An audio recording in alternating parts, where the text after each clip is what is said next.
আপনারা কেমন আছেন? আপনারা খিতাফররা বালানি জিয় আলহামদুলিল্লাহ, আমরা সবাই ভালো আছি। আল্লাহর দরবারে শুকরিয়া যে আমরা আমাদের প্রোগ্রাম শুরু করতে পেরেছি।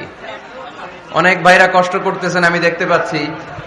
অনেক মানুষ, প্যান্ডেলে যে পরিমাণে মানুষ এদিকে দাঁড়িয়ে আছে তার চেয়ে বেশি মানুষ, এপাশেও একই অবস্থা।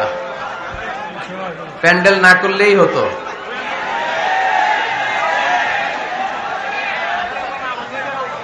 বিলে যদি প্রোগ্রাম হয় বিলে, তাহলে ওই স্টেজটা বড় করে আর মজবুত করে করে প্যান্ডেল না করলেও হয়, যেহেতু দিনের বেলা লাইট লাগে না, দেখা যায়। আপনাদের ওই যে কিশোরগঞ্জের পাকুন্দিয়াতে একটা প্রোগ্রাম করেছিলাম, ওখানে দেখলাম যে শুধু স্টেজ, প্যান্ডেল নাই। তো ভালোই হয়েছে একদিক থেকে, ওদিকে আর ধাক্কাধাক্কি হয় নাই। হুজুর দেখি না, হুজুর আপনারে শুনি না, এগুলো ওই দিন হয় নাই। বিশাল বিল, যত মানুষ মনে চায় আসেন, বসেন, কথা শুনেন, বসতে না মন চাইলে দাঁড়ায় থাকেন, কোনো অসুবিধা নেই। এই যে মাইকের যে সেটিংটা, শ্রোতারা শুনতেছে, আমি কি বলতেছি আমি শুনতে পাচ্ছি না।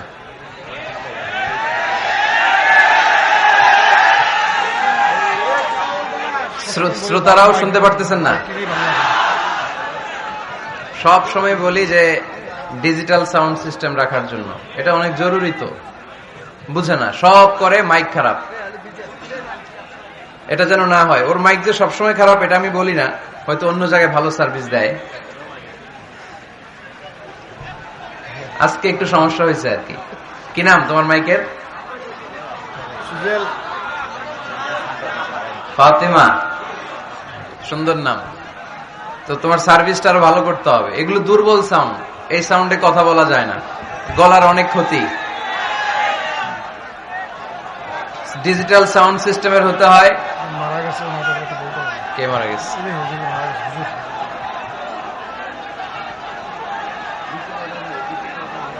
তো ডিজিটাল সাউন্ড সিস্টেম, ইকোসিস্টেম, এগুলো খুব ভালোভাবে থাকলে সাউন্ডটা ক্লিয়ার হয়, তা না হলে আমাদেরকে চিৎকার করতে হয়।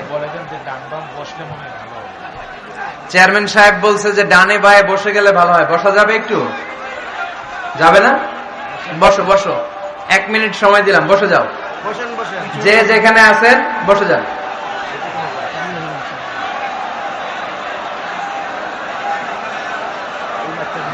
দেরি করলে আপনাদের লস। আমি 4টা পর্যন্ত কথা বলতে পারবো, 4টা 50 মিনিট মাত্র, এরপরে আসরের আজান। তো এই জন্য আপনারা সময় ক্ষেপণ করলে আপনাদের ক্ষতি।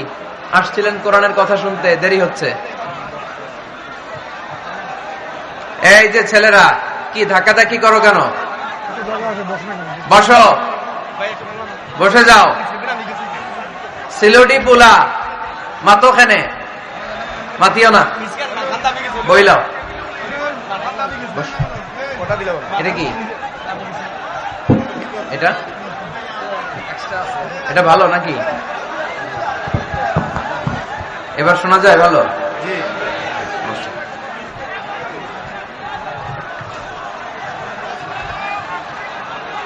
এই যে ধাক্কাধাক্কি করা যাবে না।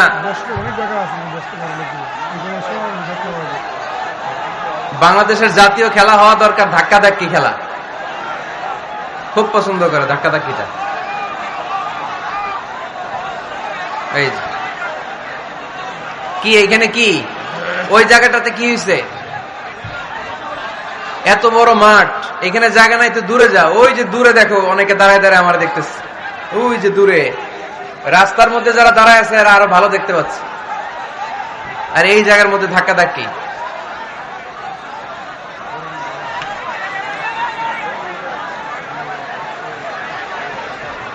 বসে যান, বসে যান। এইভাবে বিশৃঙ্খলা করলে, মাছ বাজারের মতো বানায় রাখলে কথা বলা যাবে না আসলে। বসেন। 10 থেকে 1 গুনবো আমি, 10 থেকে 1।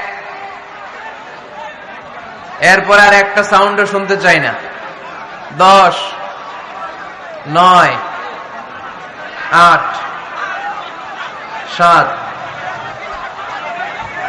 6, 5 4 3 2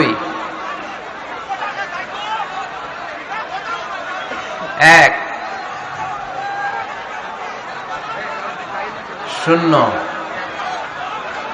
থামে নাই।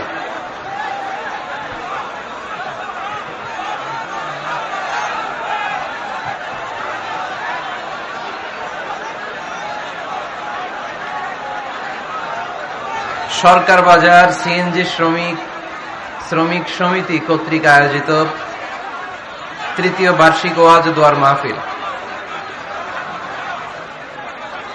1 জানুয়ারি 2020।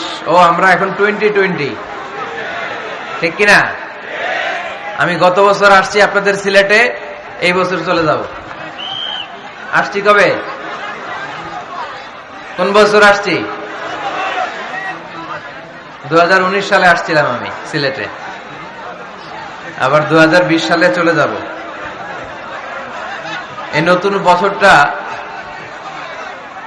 আমরা যেন বেশি বেশি আল্লাহর শুকরিয়া দিয়ে নতুন বছরটাকে সমৃদ্ধ করতে পারি, বেশি বেশি যেন আল্লাহর ইবাদত করতে পারি।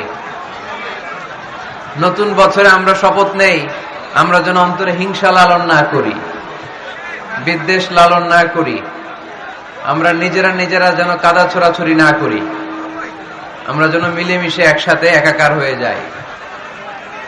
আল্লাহ তুমি কবুল করো, আমরা পড়ি আমিন। আজকের প্রোগ্রামের সভাপতি হচ্ছেন জনাব মশিউর রহমান নয়ন, সভাপতি সিএনজি শ্রমিক সমিতি সরকার বাজার। নয়ন ভাই বলছে যে ধৈর্য ধারণ করতে হবে, বসেন, আমরা অনেক কষ্ট করে আয়োজন করছি, আমাদের কথাগুলো শোনেন। মাশাআল্লাহ। আজকের প্রধান মেহমান জনাব কামাল হোসেন সাহেব, সভাপতি দি চেম্বার অফ কমার্স মৌলভীবাজার। চমৎকার কথা বলেছিলেন যে আমরা জঙ্গিবাদের বিরুদ্ধে, আমরা উগ্রপন্থার বিরুদ্ধে, বরং আমরা মধ্যম পন্থার পক্ষে, ঠিক কিনা? আমরা কি জঙ্গিবাদকে সাপোর্ট করি? আমরা জঙ্গিবাদকে কি বলি? আমরা জঙ্গিবাদকে না বলি না। আওয়াজ করে বলেন, জঙ্গিবাদকে কি বলি? চরমপন্থাকে কি বলি? বিশৃঙ্খলাকে কি বলি? এজন্য এই যে বিশৃঙ্খলা করি এদিকে। এখন শুরু হয়েছে ডান দিকে। বসে গেলে হয়, সুন্দর জায়গা।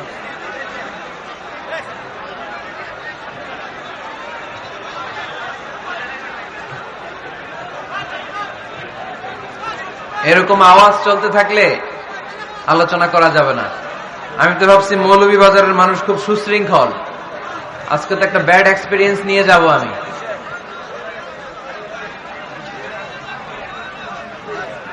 শোনা যাবে? মাইকের সাউন্ড আর একটু ভালো করে দেন, যাতে করে সবাই শুনতে পায়। দিচ্ছে, ঠিক করে দিচ্ছে। বিশেষ মেহমান জনাব আব্দুল হক সেফুল, চেয়ারম্যান 2 নং মনোমুখ ইউনিয়ন পরিষদ। আসছে কই আপনি? মাশাআল্লাহ, 2 চেয়ারম্যান 2 দিকে। আল্লাহ তুমি 2 চেয়ারম্যানকে কবুল করো। আমাকে রেখেছেন প্রধান আলোচক, কথা বলেছেন হযরত মাওলানা মুফতি মুহিবুর রহমান সাদিকী সাহেব, কথা বলেছেন হযরত মাওলানা মীর মোহাম্মদ শফিকুল ইসলাম সাহেব, কথা বলেছেন হযরত খুররম শাহরিয়ার বিন শাহাব সাহেব। এছাড়াও আরো স্থানীয় ওলামায়ে কেরাম ওয়াজ করেছেন। ওসি সাহেব কথা বলেছেন। জি, আপনাদের মৌলভীবাজার সদরের ওসি সাহেব ছিলেন, ও আছেন আলমগীর ভাই, সেলফি তুলতেছে উনি।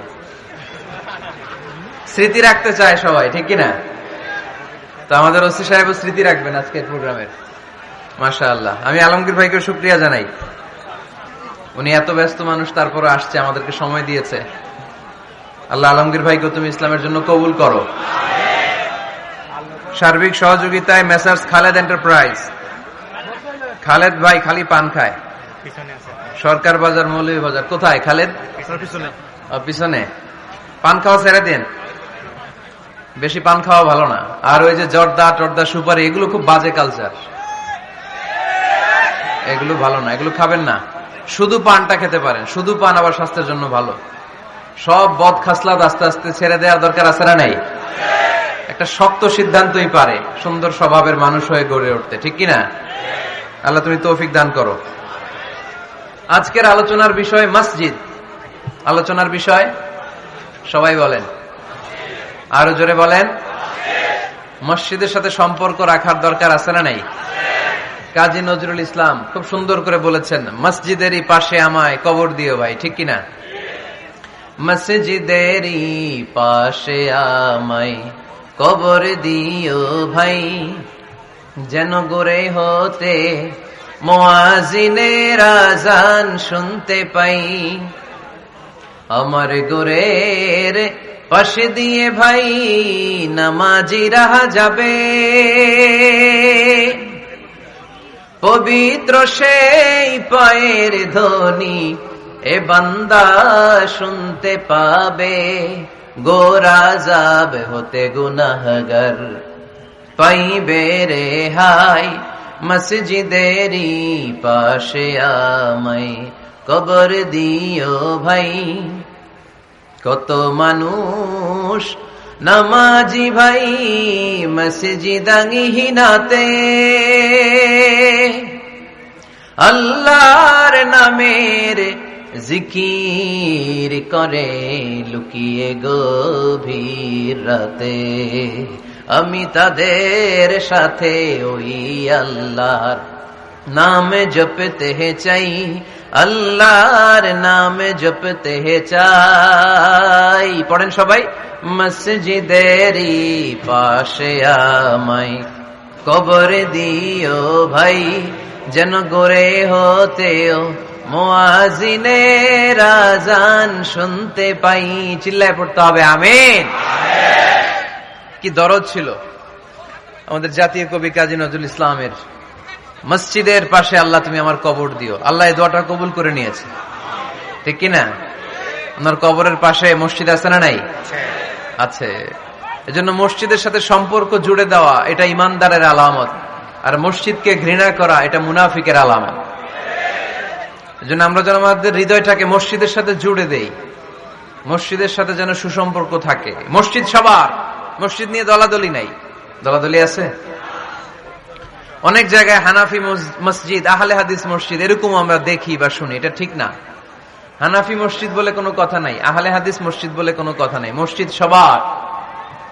ছোট্ট খাট্ট বিষয় নিয়ে মসজিদে মারামারি, একজন হাত তোলে আরেকজন তোলে না, কিলাকিলি আছে না নাই? একজন বলে জোরে আমিন, আরেকজন আস্তে আমিন, মারামারি আছে না নাই? এগুলো কি মারামারি করার কোনো বিষয়? কথা বলেন। সালাতে ফরজ আছে, ওয়াজিব আছে, সুন্নাহ আছে। খেয়াল করে বুঝবেন, ফরজ যদি নষ্ট হয় সালাত ভঙ্গ হয়, you have to repeat your সালাত। ওয়াজিব নষ্ট হলে সালাত ভঙ্গ হয় না, নতুন করে পড়া লাগে না, সেজদায় সাহু দিলেই সালাত আদায় হয়ে যায়। আর সুন্নাহ নষ্ট হলে নামাজ নষ্টও হয় না, নতুন করে পড়াও লাগে না, সৌ সেজদাও লাগে না, নামাজ আদায় হয়ে যায় সুন্নাহ নষ্ট হলে। এই যে হাত তোলা না তোলা এটা সুন্নাহ, আমিন জোরে বলা না বলা এটা কি সুন্নাহ, যেটা কোনো কারণে কেউ না করলেও তার নামাজ কবুল করে নিবে কে? আর এই সব সুন্নত লয় আমগো দেশে কিলাকিলি। মৌলভীবাজারে মাশাআল্লাহ এগুলা নাই, এখানেও আছে। এগুলার অবসান ঘটুক, আমরা চাই কি চাই না? আর কত এই ছোটখাটো বিষয় নিয়ে আমরা এই বিভেদের প্রাচীর আর দেয়ালকে উঁচু করব আমাদের মাঝখানে? কবে আমরা ঐক্যের সিন্ডিকেট করব? কবে? আর কবে সাদা মনের মানুষ হব? কবে?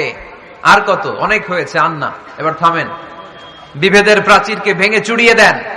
ঐক্যের এমন সিন্ডিকেট গড়তে হবে যাতে কোনো অপশক্তি এই ঐক্যকে ভাঙতে না পারে, বানচাল করতে না পারে। চিল্লায় বলেন ঠিক কিনা? এজন্য মিউচুয়াল রেসপেক্টের দরকার, পারস্পরিক শ্রদ্ধাবোধ সব ক্ষেত্রে, রাজনীতিতে, সামাজিক অ্যাক্টিভিটিসে আমাদের আলেম ওলামাদের মধ্যে পারস্পরিক শ্রদ্ধাবোধের দরকার। মিউচুয়াল রেসপেক্ট, কেউ কাউরে রেসপেক্ট করে না। আমি যেটা বুঝছি এটাই সব, বাকি সব হারাম, এরকম বলে না অনেকে? এরকম যেন না করি। তাহলে মসজিদ সবার। মসজিদ, আল্লাহর হাবিব সাল্লাল্লাহু আলাইহি ওয়াসাল্লাম খ্রিস্টানদেরকে মসজিদে ঢুকতে দিয়েছেন, আর আমরা মুসলমান ভাইয়ের জন্য মসজিদে তালা ঝুলাই দেই, আছে না নাই? আল্লাহর হাবিব সাল্লাল্লাহু আলাইহি ওয়াসাল্লাম কোথাও গেলেই প্রথমে মসজিদ বানাতেন। কি বানাতেন? মসজিদ বানাতেন। মক্কা থেকে হিজরত করে মদিনায় আসলেন, কোবায় থাকলেন কয়েক সপ্তাহ। কোবা পল্লীতে তিনি মসজিদ বানালেন, মসজিদ কোবা। ওখানে প্রতি শনিবার কেউ যদি অজু করে ওখানে যে 2 রাকাত নামাজ পড়ে, একটা কবুল উমরার সওয়াব আল্লাহ তাআলা তার আমলনামায় দিয়ে দেয়। মসজিদে কুবা বানালেন, তারপরে মদিনায় এসে মসজিদে নববী বানালেন আল্লাহর হাবিব সাল্লাল্লাহু আলাইহি ওয়াসাল্লাম, মসজিদে নববী। এটা ছিল আল্লাহ রাসূল সাল্লাল্লাহু আলাইহি ওয়াসাল্লামের বৈশিষ্ট্য। কোথাও গেলেই তিনি মসজিদ বানাতেন। মসজিদে নববী, হায় রে, এখন তো কত সুন্দর মসজিদ আমরা দেখি, আমরা যে সালাত পড়ি। আল্লাহর হাবিব সাল্লাল্লাহু আলাইহি সাল্লামের সময়ে মসজিদে নববী কি এরকম ছিল? কথা বলেন। ফ্লোর ছিল বালুর ফ্লোর। কিসের ফ্লোর? আমাদের মসজিদের ফ্লোর কিসের? টাইলস। আর আল্লাহ রাসূল সাল্লাল্লাহু আলাইহি ওয়াসাল্লামের মসজিদে নববীর ফ্লোর কিসের? কথা বলে না। তো আওয়াজ করে উত্তর দেন না কেন? কষ্ট হচ্ছে? দুপুরে খাইছেন না সবাই? কেন খান নাই কেন? রোজা রাখছিলেন? হ্যাঁ, ফজর বাদে আইছি। আচ্ছা ঠিক আছে, ঠিক আছে। আচ্ছা আচ্ছা, সাউন্ড নাই, কথা শোনা যায় না? তো এটা শুনলা কেমনে? জিজ্ঞেস করলাম কথা শোনা যায় না, কয় না। তো এটা শুনলা কি করে? মানে অল্প শোনা যায়, তাই তো? একটু পরে আমার বিদায় ঘন্টা বাজবে, আমি চলে যাব। এই তোমরা ডিস্টার্ব করতে করতে আমার সময় শেষ। তোমরা ডিস্টার্ব করলে তোমাদের লস। আমি আমার টাইমের 1 মিনিটে বেশি যেতে পারবো না, কারণ এখানে আসরের সালাতের আজান শুরু হয়ে যাবে, এরপরে কোনো কথা নেই। আর বক্তব্য লম্বা করা এটা বেদাত। এই বেদাতকে আমি সুন্নাতের মধ্যে আনতে চাচ্ছি। একটা সময়ে একেবারে কমায় নিয়ে আসবো। এত প্রোগ্রামও আমি করতে চাই না। আমি ঘোষণা দিয়েছি আগামী বছরে সারা বাংলাদেশে আমার প্রোগ্রাম হবে 50টা। কয়টা? 50টা। এরপরের বছর 30টা, এরপরের বছর 20টা। বিভাগীয় প্রোগ্রাম করলেই চলবে আমার। এক এক বিভাগে যে 2 দিন 3 দিন খালাস। এত দরকার নেই, এত লম্বা চূড়ার বক্তব্যের দরকার নেই। আধা ঘন্টা চুপ করে শুনেন, কয়েকটা মেসেজ ড্রপ করি, take it with you to your home, then practice and apply in the society. নিয়ে যান, আমল করেন, সমাজে কাজে লাগান। সমাজটা আলোকিত করে দিবে কে? খুতাবুকুম তাবিলা সালাওয়াতুকুম কাসীরা। আল্লাহর হাবিব সাল্লাল্লাহু আলাইহি ওয়াসাল্লাম বললেন, কিয়ামতের একটা আলামত, কিয়ামতের আগে তোমাদের বক্তব্য হয়ে যাবে লম্বা, সালাত হয়ে যাবে খাটো। সালাতের পরে তাসবিহ পড়তে চায় না লোকজন, ব্যস্ত, মহাব্যস্ত, সুপার বিজি। কোত্থেকে আসলে এই ব্যস্ততা? আপনি রবের সাথে মুনাজাত, না যাই ইউনাজি মুনাজাত, আপনার রবের সাথে একাকী নীরবে কথা বলতে মনে চায় না আপনার? এত তাড়াহুড়ো কিসের? ধীর স্থির হন, একটু স্থির হন, একটু মনোদৈহিক প্রশান্তি অর্জনের চেষ্টা করেন। সব সময় ব্যস্ত, ধাক্কাধাক্কি, উচ্ছৃঙ্খলা, এগুলো আমাদেরকে শেষ করে দিয়েছে। এজন্য লম্বা চূড়া বক্তব্য ঠিক না। বক্তব্য শুনতে আমাদের ভালো লাগে, আমল করতে ভালো লাগে না। বক্তব্যটা শেষেই সিগারেট ধরায়, আছে না নাই? মাহফিল শেষেই বিড়ি ধরায়, কয় চমৎকার ওয়াজ করছে হুজুরে। ওয়াজটা সেরকম হয়েছে, অনেক কণ্ঠ সুন্দর হুজুরের। এতদিন ইউটিউবে দেখছি, আজকে সরাসরি দেখাইছি। আছে না নাই? তো কি লাভ হয়েছে? লাভটা হয়েছে কি? এই যে মাহফিল শেষে বিড়িটা ধরাইলেন আর গেলেন, কোনো লাভ হয় নাই। এগুলো থেকে বেরিয়ে আসতে হবে। বছরের পর বছর আমাদেরকে শিখানো হয়েছে একভাবে। কেউ এই পরিবর্তনের আওয়াজ তোলে নাই। আওয়াজ আপনাকে তুলতে হবে। আওয়াজ তোলার জন্য এত মানুষ লাগে না, আপনি একাই যথেষ্ট। আপনি দাঁড়ান না সামনে, দেখবেন আপনার সামনে কেউ টিকে থাকতে পারবে না, ঠিক কিনা? কিন্তু আপনার শক্ত সিদ্ধান্ত লাগবে, পরিবর্তনের জন্য শক্ত মানসিকতা লাগবে, যে আমি পরিবর্তন করতে চাই। We have to change. যুগ জামানা পাল্টে দিতে চাই না অনেকজন। এক মানুষই আনতে পারে জাতির জাগরণ। এক মানুষই বিপদকালে বাঁচায় কাফেলায়, ক্ষুদ্র ডিঙ্গি বাঁচায় জাহাজ অসীম দরিয়ায়। এজন্য আপনার শক্ত সিদ্ধান্ত পারে আপনার মৌলভীবাজারটাকে দেশের শ্রেষ্ঠ জেলা, শ্রেষ্ঠ থানা হিসেবে আল্লাহর কাছে কবুল করতে, ঠিক কিনা? এজন্য লম্বা চূড়া আলোচনা ঠিক না। ছোটখাটো অল্প কয়েকটা মেসেজ নিয়ে যেতে পারলেই that's enough. One of the minor signs before the day of judgment, your Islamic lectures will be very longer. And your salah 5 times a day will be shorter. কিয়ামতের আগে বক্তব্য লম্বা, নামাজ খাটো, তাসবিহ পড়ে না, ব্যস্ত, মহাব্যস্ত। এই মহাব্যস্ততা ছাড়েন, কোরআন সুন্নাহর দিকে ফিরে আসেন। বরকত দিবে কে? বিশ্বনবীর মসজিদে নববীর ফ্লোর বালুর ফ্লোর ছিল, আমাদের ফ্লোর টাইলস। আল্লাহর হাবিব সাল্লাল্লাহু আলাইহি ওয়াসাল্লামের মসজিদে বালি নিচে, এই বালিতেই নামাজ পড়তেন। বৃষ্টি হলে কাদামাটি হয়ে যেত, কাদামাটিতেই সেজদা করতেন। সেজদা করলে কাদার মাটি আল্লাহর হাবিব সাল্লাল্লাহু আলাইহি ওয়াসাল্লামের নাকে আর কপালে লেগে যেত।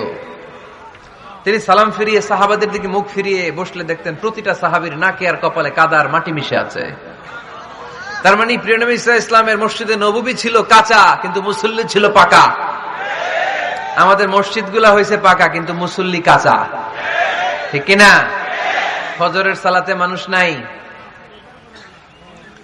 ইমাম সাহেব আছেন কে কে এলাকায়? দেখি ইমাম, মসজিদের ইমাম। মাশাআল্লাহ। আপনাদের এখানে মসজিদে ফজরের নামাজে কয় কাতার হয়? 5 জন 6 জন? কেনে এত কম? কেনে? হ্যাঁ, আসে না, আসতে চায় না লোকজন। তো এই যে 5-6 জন ফজরের সালাতে, কল্পনা করতে পারেন ফজরের সালাতে এত কম লোক? ফাতেমা মাইক।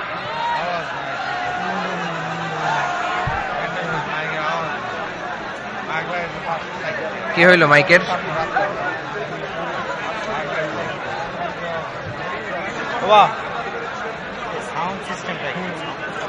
সবসময় বলি যে সাউন্ড সিস্টেম ঠিক রাখবেন, বাকি প্যান্ডেলের দরকার নেই। ওইটাই বলছি আমি, ওইটাই বলছি সাউন্ড সিস্টেমের কথা। কি সমস্যা হইল? সরকার বাজারের সিস্টেম না, মৌলভীবাজারে ইভেন্ট ম্যানেজমেন্ট থেকে আমাদের ওই যে চেম্বারের প্রোগ্রাম যে করে ইভেন্ট ম্যানেজমেন্ট, তারা করলে কত হয়েছে এবার? এবার তো হয় নাই।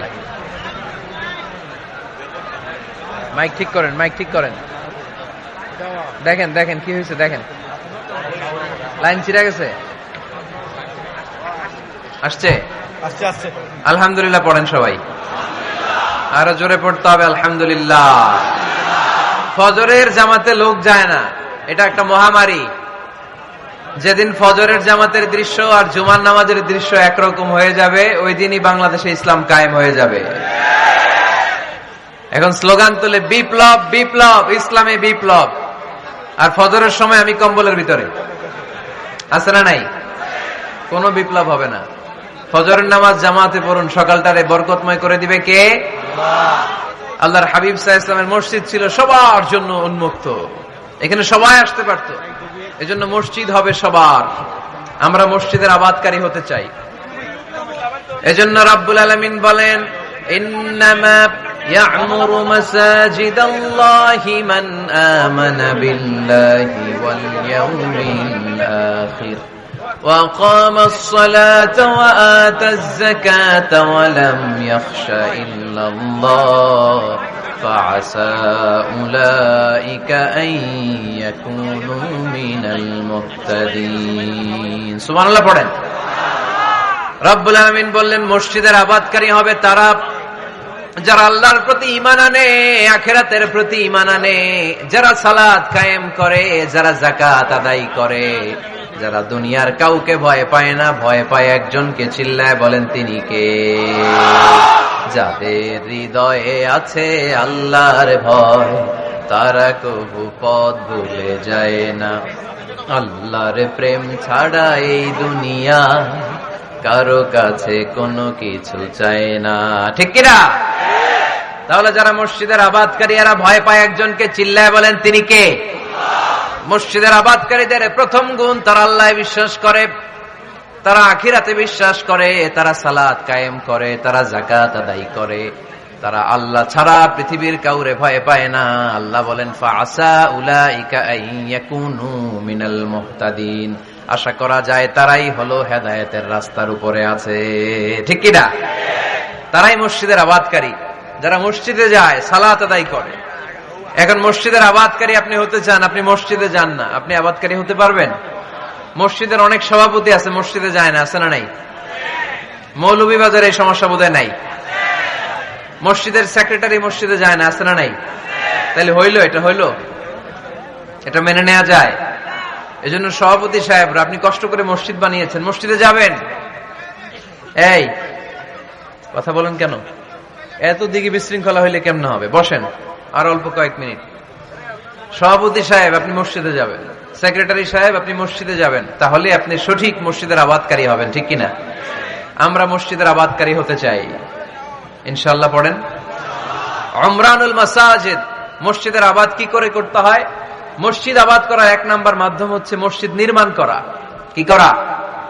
নির্মাণ করা। খেয়াল করবেন, আল্লাহর হাবিব সাল্লাল্লাহু আলাইহি ওয়াসাল্লাম বলেছেন, মান বানা মসজিদান মিন মালিহি ফিদ দুনিয়া বানাল্লাহু লাহু বাইতান ফিল জান্নাহ।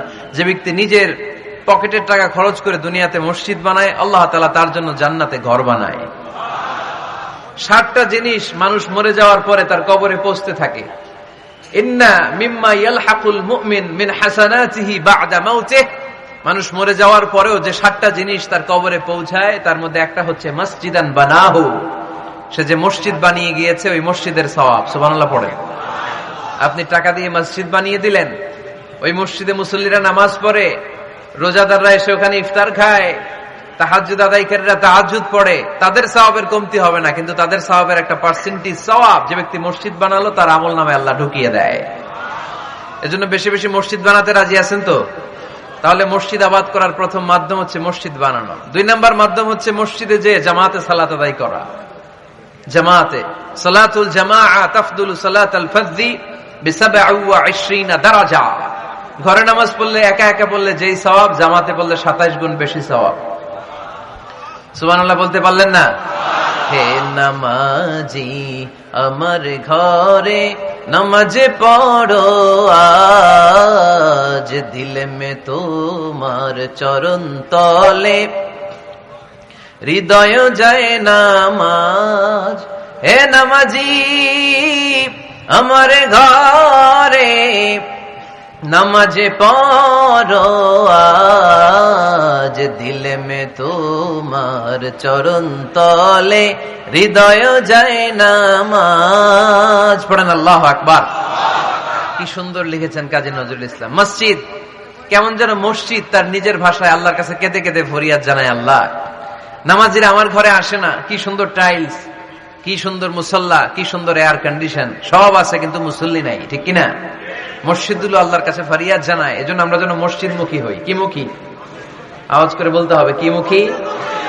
মসজিদ মুখী। তাহলে মসজিদ আবাদের 1 নাম্বার পদ্ধতি মসজিদ বানানো। 2 নাম্বার মসজিদে বেশি বেশি যে জামাতে সালাত আদায় করা। 3 নাম্বারে মসজিদের সাথে সম্পর্ক জুড়ে দেওয়া, হৃদয়টা যেন সবসময় মসজিদের সাথে লেগে থাকে।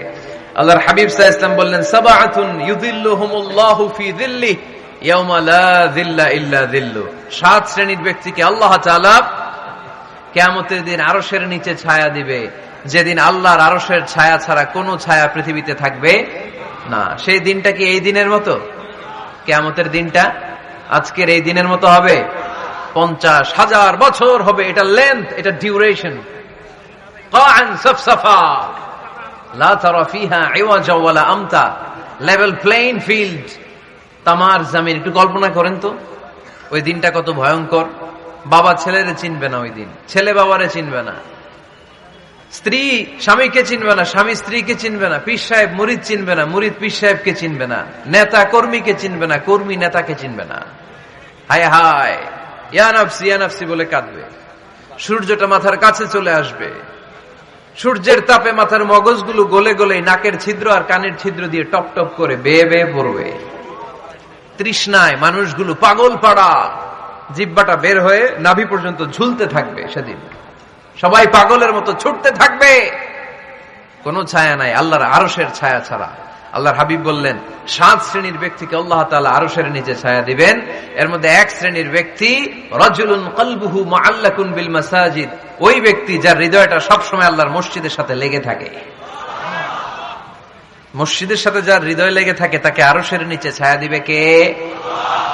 এজন্য মসজিদের সাথে যেন আমাদের হৃদয়গুলো লেগে থাকে। অনেকেই দেখবেন এত ভালো নামাজি, জোহর পরে টেনশন করে আসরটা কই পড়বো, আসর পরে চিন্তা করে মাগরিবের সময় আমি কোথায় থাকবো, মাগরিবের সময় টেনশন, ইস এশাটা হয়ে গেলেই তো শেষ। এরকম লোক আছে না নাই? এদেরকে সেই কঠিন ভয়াবহ দিনে আরশের নিচে ছায়া দিবে কে? তারপরে মসজিদ আমাদের 4 নাম্বার পদ্ধতি মসজিদকে পরিচ্ছন্ন রাখা, মসজিদকে ঝাড়ু দেয়া। মসজিদকে যারা পরিষ্কার করে তাদের হৃদয়ের যন্ত্রণা দূর করে দেয় কে? সাইয়েদনা ইব্রাহিম আলাইহিস সালাম এবং ইসমাঈল আলাইহিস সালামকে আল্লাহ তাআলা আদেশ করেছেন, তাহহিরা বাইতিয়া লিত-তাইফিনা ওয়াল আকিফিনা ওয়ার রুকআইস সুজুদ। হে ইব্রাহিম, ইসমাঈল, বাপ বেটা দুইজন মিলে মসজিদ ঝাড়ু দাও। কি ঝাড়ু দাও? মসজিদেরি ঝাড়ু বড়দার ও কামারে হাত শোনো আমারে মুনাজাত পড়েন শোনো শোনো ইয়া ইলাহি আমারে মুনাজাত শোনো আমারে মুনাজাত পড়েন আমিন। মসজিদ ঝাড়ু দেওয়া মসজিদ আবাদের অন্তর্ভুক্ত। আপনারা কেউ কোনোদিন মসজিদ ঝাড়ু দিয়েছেন নাকি? কে কে দিয়েছেন দেখি? সবাই সবাই মসজিদের খাদেম? মাশাআল্লাহ। আমিও দিছি মসজিদ ঝাড়ু, অনেক দিছি। মাশাআল্লাহ, আল্লাহ তুমি কবুল করো। যাদের হৃদয়ে বড় জ্বালা, ফ্যামিলিতে সুখ নাই, শান্তি নাই, তারা হৃদয়ে প্রশান্তি আনতে চাইলে এতিমখানায় যাবেন, এতিমের মাথায় হাত বুলিয়ে দিবেন, এতিমের মুখে খাবার তুলে দিবেন। আপনার হৃদয়টারে নরম করে দিবে কে? আল্লাহর ঘর মসজিদে যাবেন, নিজ হাতে মসজিদটারে একটু পরিষ্কার করে দিবেন, আপনার জীবনটারে উজালা করে দিবে কে? তাহলে এগুলো করার মাধ্যমে আমরা মসজিদের আবাদ করতে চাই। আমরা মসজিদের আবাদকারী হতে চাই কি চাই না? আল্লাহর ঘর মসজিদ আবাদ করার মতো শ্রেষ্ঠ কাজ পৃথিবীতে হতে পারে না। এই মসজিদের কিছু আদব আছে, আল্লাহ রাসূল সাল্লাল্লাহু আলাইহি ওয়াসাল্লাম বলেছেন এই আদবগুলো মেনটেন করে যেন আল্লাহর ঘর মসজিদের সাথে আমরা ব্যবহার করি। মসজিদের 1 নম্বর আদব হচ্ছে মসজিদে ওযুর সাথে প্রবেশ করা। কিসের সাথে? ওযু করে পরিচ্ছন্ন হয়ে মসজিদে প্রবেশ করা। এজন্য অপবিত্র অবস্থায় গোসল ফরজ, এরকম অবস্থায় মসজিদে ঢোকা যাবে? কথা বলেন, ঢোকা যায়? যেই নারীদের মাসিক চলতেছে, মেনস্ট্রুয়েশনাল পিরিয়ড চলতেছে, ওই নারীদের পক্ষে মসজিদে ঢোকা জায়েজ আছে? নাই। তাহলে এটা হলো 1 নম্বর আদব। মসজিদে ঢোকার সময় কি করে ঢুকবো? ওযু করে। আওয়াজ করে বলেন, কি করে ঢুকবো? ওযু করে। 2 নম্বর আদব হচ্ছে মসজিদে যাওয়ার সময় সবচেয়ে ভালো জামাটা পরে যাব, সবচেয়ে ভালো পাঞ্জাবিটা পরে যাব। জান তো আপনারা? না সবচেয়ে সিরাটা পরে যান? হ্যাঁ, অনেকের নামাজের জন্য একটা পুরান জামা আছে, সিরা পাড়া, এদিকে হাত উঠালে এদিকে দেখা যায়, আছে না নাই? সবচেয়ে সিরা পাড়াটা রাখে নামাজের জন্য, কপাল পোড়া। আর সুন্নাতে খাতনার অনুষ্ঠানে গেলে মাশাআল্লাহ লেহেঙ্গা গায়ে দেয়া যায়, আছে না নাই? না, আপনি ইবাদতের জন্য সবচেয়ে সুন্দর জামাটা রাখবেন। এজন্য রাব্বুল আলামিন বলেন, ইয়া বানি আদম খুযু যিনাতাকুম ইনদা কুল্লি মসজিদ। ও বনি আদম, তুমি যখন আল্লাহর ঘর মসজিদে ঢুকবা, ও বনি আদম, তুমি যখন নামাজের মুসল্লায় দাঁড়াবা, তোমার সবচাইতে দামি, সবচাইতে সুন্দর জামাটা গায়ে দিয়ে তুমি নামাজে দাঁড়াও। ঠিক কিনা? তাহলে এখন মসজিদে যাওয়ার সময় কি গায়ে দিয়ে যাবেন বলেন? খিতা করবেন? হ্যাঁ, মাশাআল্লাহ। হ্যাঁ, সবচেয়ে ভালো কাপড়টা আয়রন করে পারফিউম মেখে তারপরে আমরা যাব। রাজি আছেন তো? 3 নম্বর আদব হচ্ছে মসজিদ